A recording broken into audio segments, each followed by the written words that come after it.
آسمان سے جو اللہ بارش کا پانی برساتے ہیں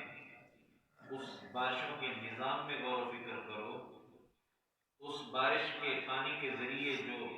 زمین کے مرجھا جانے کے بعد اللہ اسے نئی زندگی عطا فرماتے ہیں، اس میں غور و فکر کرو. اللہ نے جو اس روئے زمین پر ہر قسم کے چرت پھرت رکھنے والے جاندار پھیلا دیے ہیں، ان میں غور و فکر کرو. ہواؤں کا چلانا اور ان کا ہیر پھیر، اس میں غور و فکر کرو. آسمان اور زمین کے درمیان معلق پانی کے بادلوں میں غور و فکر کرو. ان تمام مظاہر قدرت میں عقل رکھنے والوں کے لیے بڑی نشانی ہے. یعنی ان مخلوقات میں اور اللہ کی قدرت کے یہ جو نشانات ہیں، مظاہر ہیں، ان میں غور و فکر کر کے ہر ذی شعور یہ سمجھ سکتا ہے کہ یہ کائنات نہ تو خود بخود بنی ہے، نہ خود بخود چل رہی ہے. کوئی اس کا بنانے والا بھی ہے اور کوئی اسے چلانے والا بھی ہے. اب جو ذات اس کائنات کو بنانے والی بھی ہو سکتی ہے اور چلانے والی بھی ہو سکتی ہے، وہی اس لائق ہے کہ بندگی بھی اسی کی بجا لائی جائے، وہی الہ اور معبود ہو. چنانچہ ایسی ذات غور و فکر کے بعد اگر کوئی قرار پا سکتی ہے تو وہ اللہ ہی کی ذات ہے. تو توحید اور اس کے دلائل کے ان بیان کے بعد، اس بیان کے بعد آج کی آیات میں یہ مضمون ہے کہ پھر بھی تعجب کی بات ہے کہ انسانوں میں سے کچھ ایسے ہیں جو اللہ کے مد مقابل اللہ کے سوا بھی معبود اپناتے ہیں، بناتے ہیں. انداد کا لفظ یہاں استعمال ہوا ہے جو کہ جمع ہے ند کی، اور ند اسے کہتے ہیں کہ یکساں صفات رکھنے والی دو چیزیں آپس میں مد مقابل ہوں، کہ جو صفات ایک چیز کی وہی صفات دوسری چیز کی، اور دونوں کا لیول ایک قرار دیا جائے تو یہ ہر ایک چیز دوسری کی ند کہلائے. یعنی موافق اور مماثل صفات کے اندر ایک چیز دوسرے کے مد مقابل ہو اور ٹکر کی ہو تو اس کو ند کہا جاتا ہے. اگر مخالف صفات کے ساتھ ایک چیز دوسرے کے ٹکر کی ہو تو اسے ضد کہا جاتا ہے، ضد، اور اس کی جمع ازداد. اور موافق صفات میں ٹکر کی جو چیز ہو اس کو ند اور اس کی جمع انداز جو یہاں استعمال ہوگا. تو یہاں مفہوم یہ بنتا ہے کہ لوگوں میں سے کچھ وہ ہیں کہ جو اللہ کے مد مقابل مماثل صفات میں اللہ کے ٹکر پہ لاتے ہیں چیزوں کو اور ان کو شریک قرار دیتے ہیں. یعنی اللہ تبارک و تعالیٰ کی جو صفات ہیں وہی صفات ان میں بھی مانتے ہیں، جو موافق صفات کے اندر اللہ کی ٹکر میں لاتے ہیں ان چیزوں کو، حالانکہ وہ کسی طرح بھی اللہ کے مد مقابل اور مماثل صفات میں اللہ کے لیول پہ وہ چیزیں ہو نہیں سکتی. کیسے ہو سکتی ہیں جبکہ اوپر والی آیت بتا رہی ہے کہ اس پوری کائنات کی خالق اور مدبر ذات اللہ ہے، اور وہ جن معبودوں کو اللہ کے برابر میں لاتے ہیں وہ خالق تو کیا مخلوق ہیں،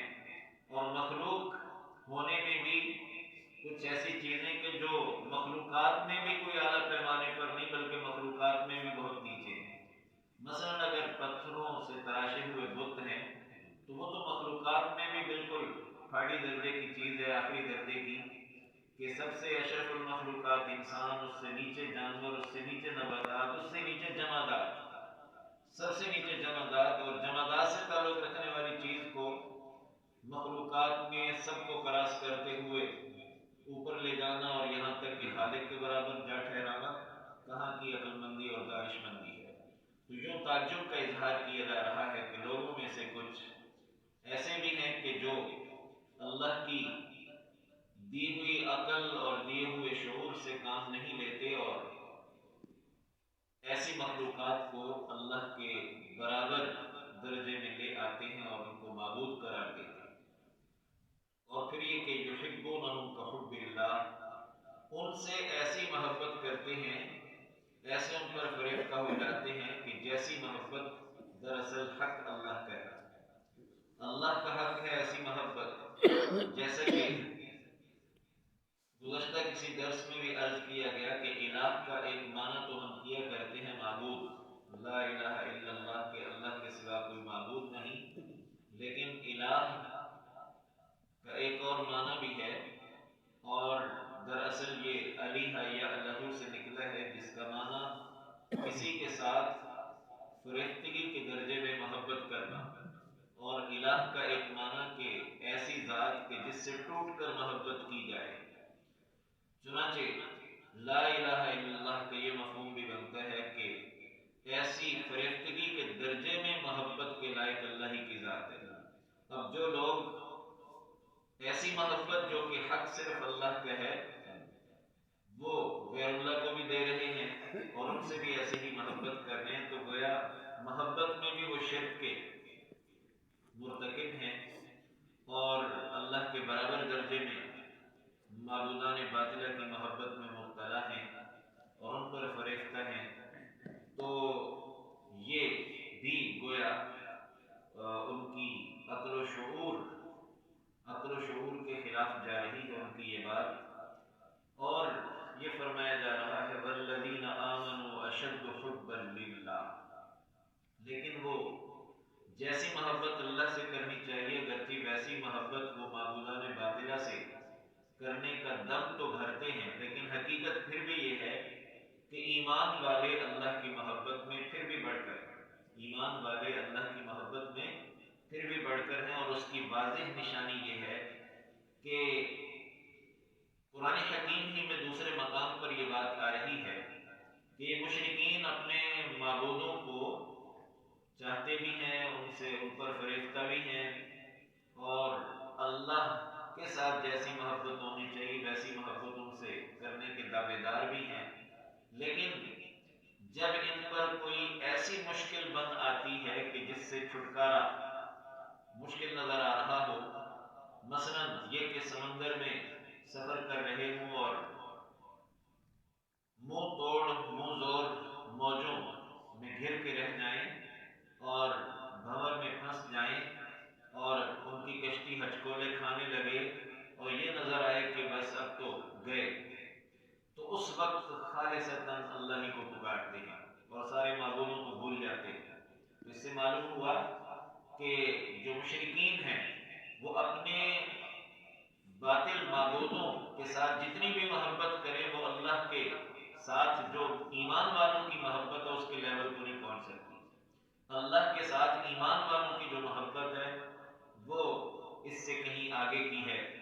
اور وہ ہر حال میں قائم رہتی ہے اور کبھی بھی کم نہیں ہوتی. چنانچہ نہ خوشحالی میں کم ہوتی ہے، نہ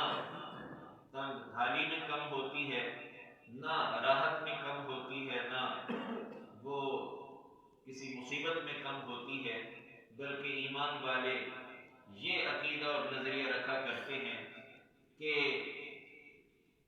اگر کوئی خوشی مل رہی ہے، راحت مل رہی ہے اور خوشحالی مل رہی ہے تو وہ بھی اسی کی طرف سے، اور اگر کوئی تنگی ہے، تنگ دستی ہے، مصیبت اور بیماری ہے تو وہ بھی اسی کی طرف سے. اور وہ یہ سمجھا کرتے ہیں کہ جس حال میں وہ رکھے وہی حال اچھا ہے اور اللہ کے فیصلے اور قضا پہ راضی رہتے ہیں. تو رضا بالقضا کا جو ایک نظریہ ہے ایمان والوں کا، اس کے نتیجے میں ایمان والوں کی جو اللہ کے ساتھ محبت ہے وہ مشرکوں کی اپنے معبودوں کے ساتھ محبت سے کہیں بڑھ کر ہے اور اس کا لیول بہت اونچا ہے. تو یہ مطلب ہے والذین آمنوا اشد حبا للہ، ایمان والے اللہ کی محبت میں کہیں بڑھ کر ہیں. چنانچہ یہ محبت مطلوب بھی ہے. اس آیت سے ہمیں یہ سمجھ میں آیا کہ اللہ کی محبت مطلوب بھی ہے، اور کس درجے میں مطلوب ہے اس کی کوئی انتہا نہیں. ہمیں دو چیزوں کی ضرورت ہے اللہ کی نسبت سے، اللہ کی محبت کی بھی ضرورت ہے اور اللہ کے خوف کی بھی ضرورت ہے. خوف کی تو حد بتائی گئی ہے، محبت کی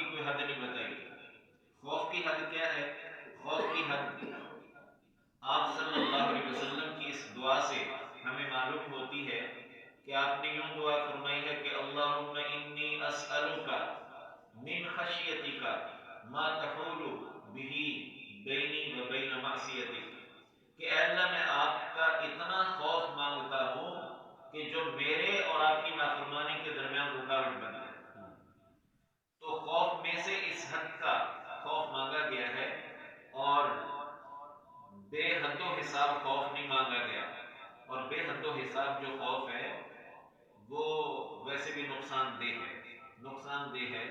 اس لیے خوف کی تو حد بتائی گئی ہے کہ بس اتنا خوف یا اللہ دے دیجئے